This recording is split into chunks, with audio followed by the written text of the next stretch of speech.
And welcome into another edition of Tobs Talk, everyone. I am Riley Corcoran. The Tobs right now on a 2-game losing streak. The offense just hasn't been there the last couple of games, losing to the top 2 teams in the Coastal Plain League. 2 nights ago, a 2-1 loss to Asheboro in 11 innings. Last night, Edenton won their 12th consecutive game, beating the Tobs 4-2. Edenton, on one side note, 2 wins away from breaking the Coastal Plain League record for wins in a row. As for Wilson, again, offensively, just hasn't been there the last 8 days. The Tobs have only scored more than 4 runs 1 time. Trying to change that tonight against the Wilmington Sharks. Again, it's Jimmy Buffett night at historic Fleming Stadium. We hope to see you in your beach attire. And want to thank our great sponsor as well, Thornberry Park Apartments, for putting on this game. Should be a great crowd as well. Back-to-back nights, the Tobs will take on Wilmington tonight and then return the favor tomorrow night at Wilmington. But Tobs will throw John Valk III on the mound tonight. The lefty from Akron has been back and forth with his starts, through so great against Petersburg a couple times ago, and then last time out against Morehead City. Struggled, gave up 4 home runs, 13 hits in that contest. So what John Valk III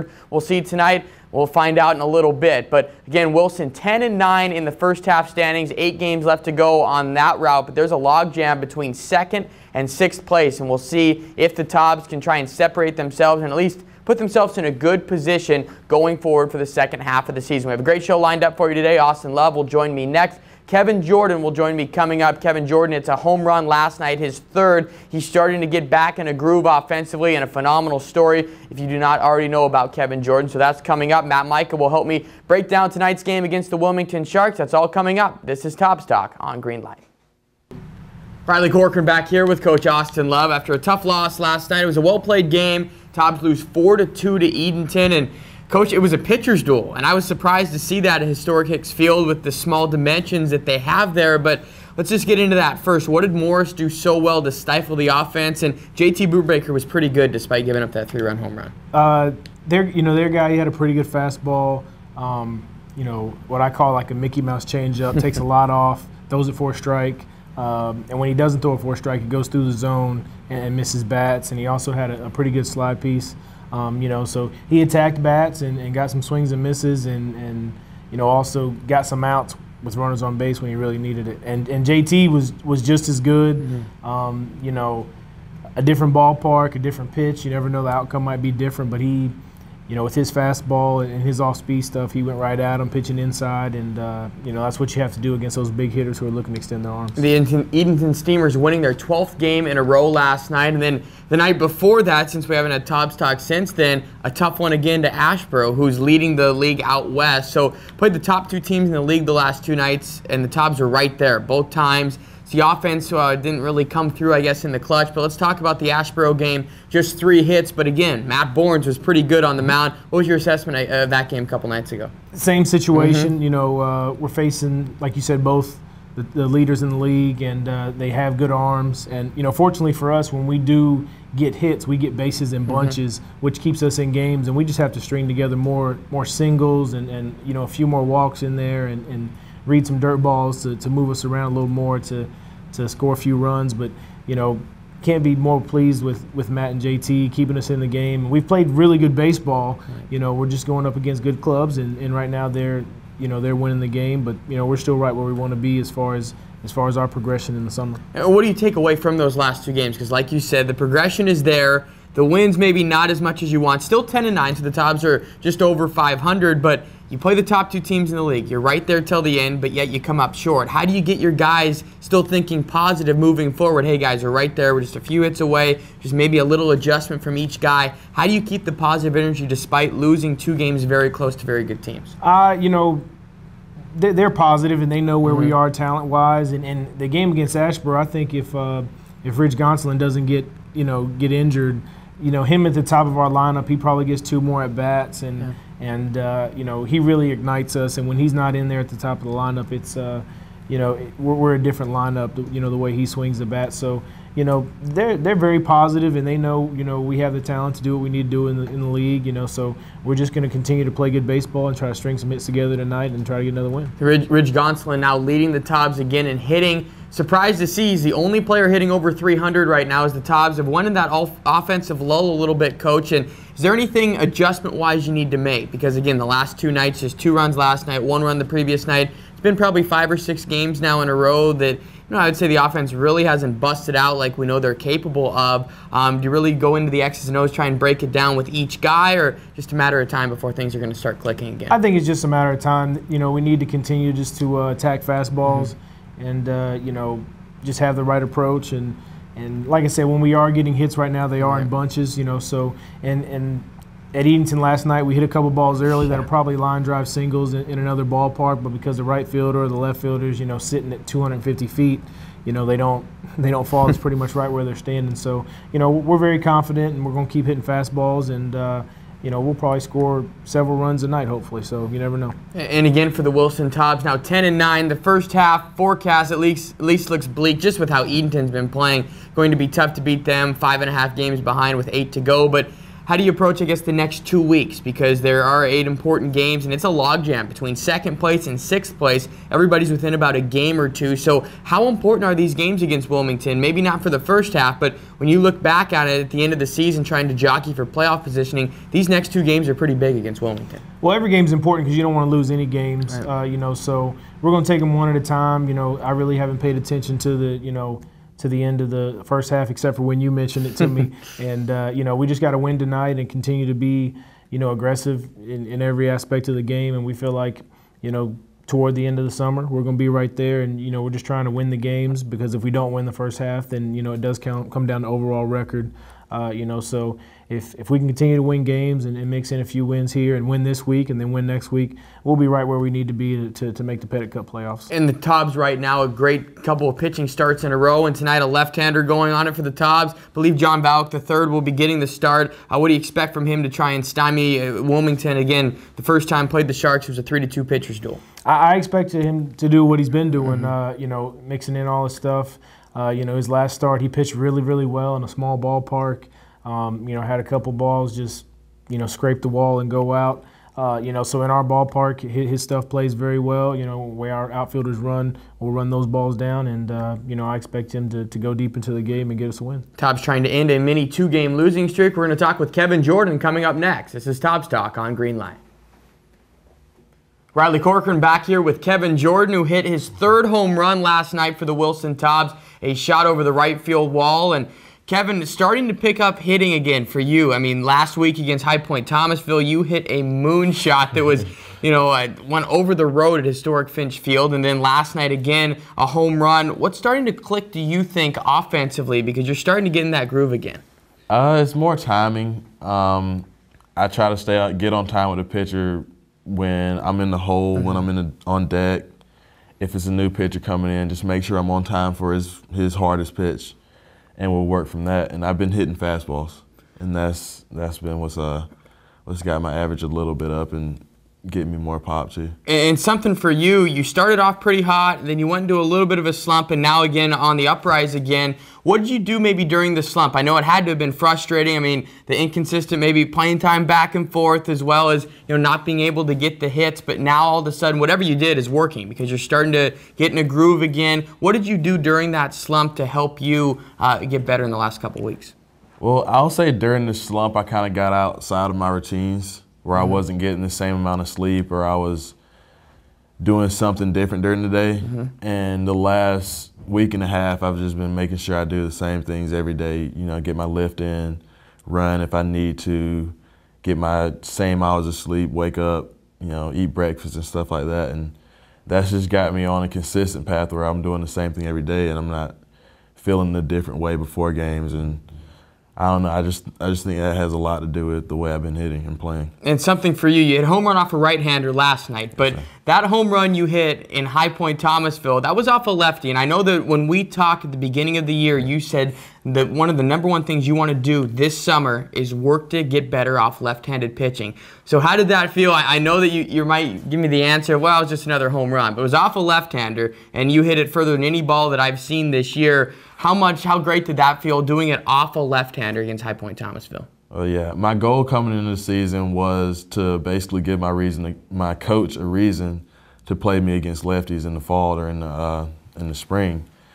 So just hitting that ball just kind of gave me confidence where I know I can hit against lefties. It's just a matter of seeing the ball, picking a pitch, jumping on fastballs.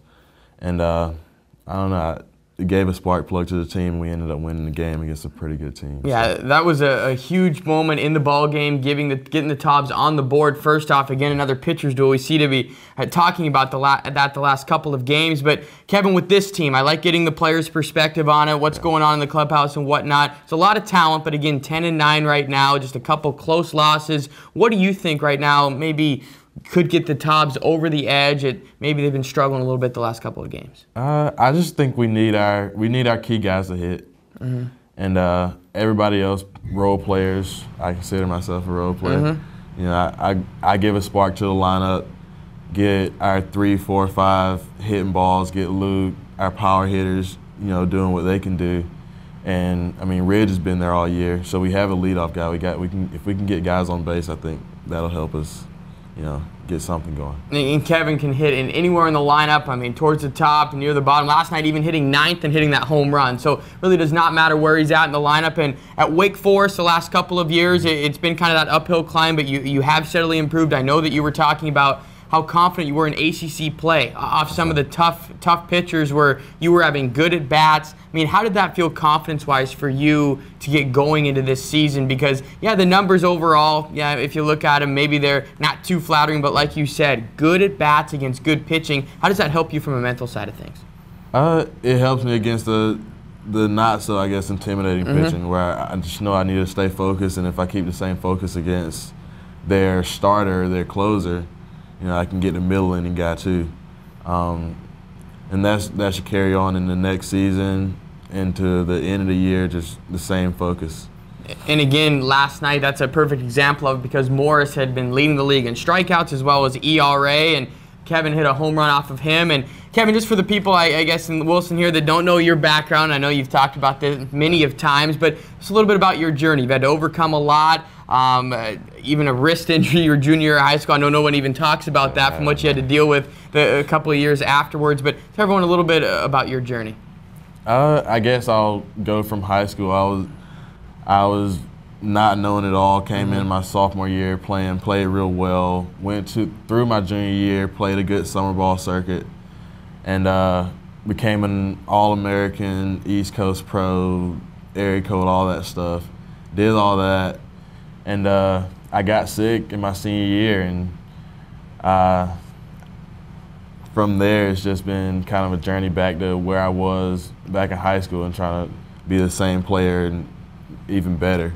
But that whole year, you know, I kind of forget about it now because I'm healthy and there's nothing wrong. But it's been a setback baseball wise. But I think it's been like as far as life goes, I've grown a lot from that. And a lot of people have rallied around you, and I want to take the next step for your baseball career moving forward, because I know when we talked for the first time, you said, I haven't done a real baseball interview in a long time. So moving forward, how has it been, the support group around you, with the new players that say, hey, you know, I saw your story, you inspired me, or some people just coming in saying, man, you really inspired me with the way you kept through it. What does that do, I mean, for your confidence from a mindset to just, hey, you know, my story did touch a lot of people, whether it's off the field or on the field?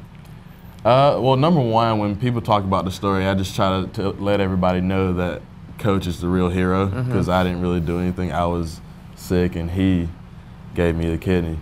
So as far as that goes, in my mind, that's null and void. But if people find it inspiring, I mean, let them take it. Let them take it where they want to take it. I was just doing what, you know, I've been raised to do. I committed to the place. I was gonna go show up, you know. Coach didn't want me to be there I mean, I wouldn't be mad. I mean, I came in 40 pounds less than the last time he saw me. I wouldn't be mad. But just kind of doing what you're supposed to do. You sign the contract, you know, you gotta show up. And again, for you, you said you want to get back to that level you were at, maybe senior year of high school or junior year of high school even. How close do you think you are? I mean, to getting back to that ability. Obviously, you've shown great promise this year. You've shown things just improving a little bit, just trying to get more consistent. How close do you think you are to being where you need to be for next year at Wake Forest? I think physically I'm right there. I mean, the legs are there. I think my endurance is there. mentally, I can play the game. I just have to be more consistent and basically play a whole 9 innings instead of having a good at bat here, good at bat there, skipping at bat, strike out. If I can play a whole 9 innings a week straight, roll over to the next week and then the next week, then I think I'll be ready to, starting the spring and fall and be ready to help my team back home. Truly an inspiring story and a fun player to watch. He is Kevin Jordan, and this is Tobs Talk on Greenlight.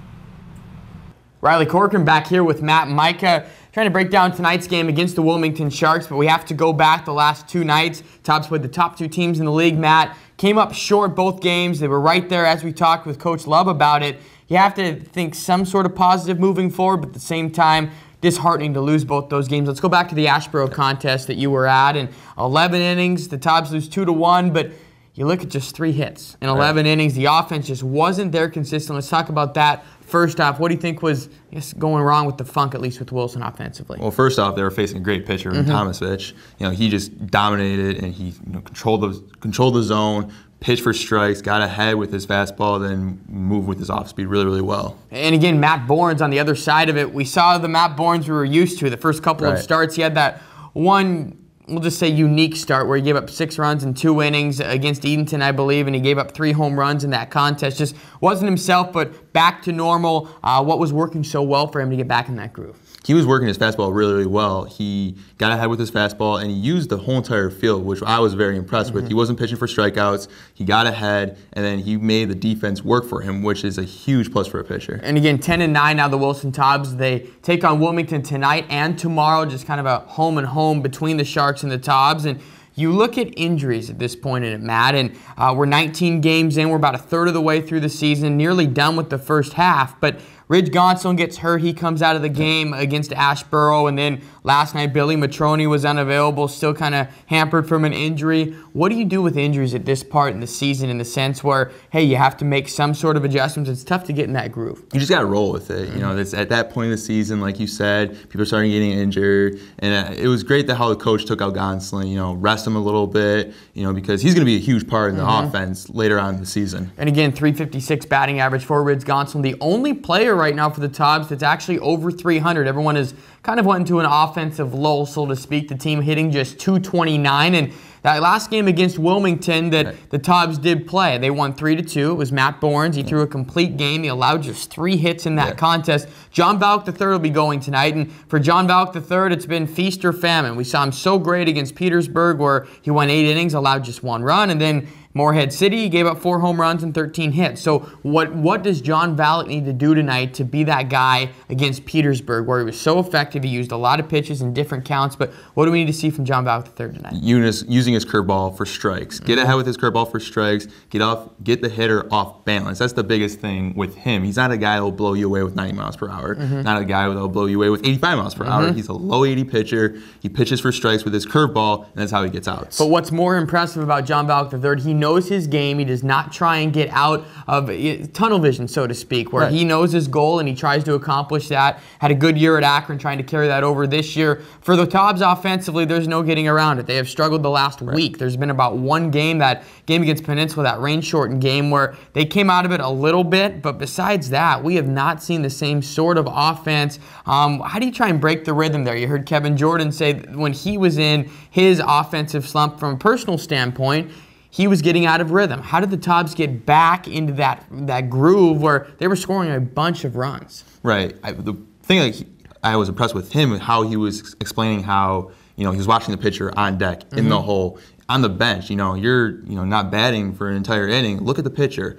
Talk to your teammates. See what's going on, and then you have to work at it, and then you just explode from there. And the dog days of summer are really going to kick in for this team the next 10 or 15 games, and so to speak with every team. I think in the Coastal Plain League, how do you get back in? I guess the focus part of it, Matt, because they're 10-9 right now, and it's just human nature. I mean, they played so many games that they have to try and focus a little bit in. The first half's pretty much out of reach. I mean, Edenton's 5.5 games up with 8 to go. They'd almost have to lose every single game, and it's going to be tough to do because they're on a 12-game winning streak right now. But how do you get them? Because I know you were a player, you were in the same sort of situation. The dog days of summer kick in, and every day kind of seems like a blur. How do you make sure you put enough emphasis on every game? Well, the biggest thing is our coach, when I played, was explaining the playoffs. You know, get to the playoffs and then anything can happen. And you get to the playoffs, everyone's looking for that ring. And that's the biggest motivator. You have to motivate yourself in some way. You know, that's whether it's school ball, hey, I got to get better with this, or I want, you know, to help the team out with this. I'm going to be a role player. You just got to grind through it. You know, it's going to be tough, but you just got to grind for it. And the Wilson Tobs right now, they might not know, but they are in a logjam between 2nd place and 6th place. Everybody's within a game and a half right now. Fayetteville all the way down to Peninsula Morehead City. And the Tobs, these next couple games against Wilmington, very important because Wilmington, with a win last night, they have jumped actually ahead of the Tobs in the standings. So looking for, this is very big for Wilson the next week or so. So we'll see if John Valk III can do that. We're going to wrap up the show next. This is Tobs Talk on Greenlight. And another episode of Tobs Talk in the books. Wilson now on a 2-game losing streak, trying to end that tonight against the Wilmington Sharks, who come in for Jimmy Buffett Night at historic Fleming Stadium, sponsored by Thornberry Park Apartments. So we hope to see you out at the ballpark, maybe in your beach attire as well. Should be good weather for the contest tonight. Tobs will host the Sharks tonight and then go to Wilmington tomorrow. Games that may not have too much of an impact on the first half standings, but could be big when it comes to the playoffs at the end of the season. Wilson will throw John Valk III, the lefty from Akron, on the mound. He will try and bounce back from a tough outing at Morehead City his last time out. And again, the Tobs trying to end a 2-game losing streak, trying to get back on the right side of things offensively. We will be back next time on Monday for our next episode of Tobs Talk right here on Greenlight.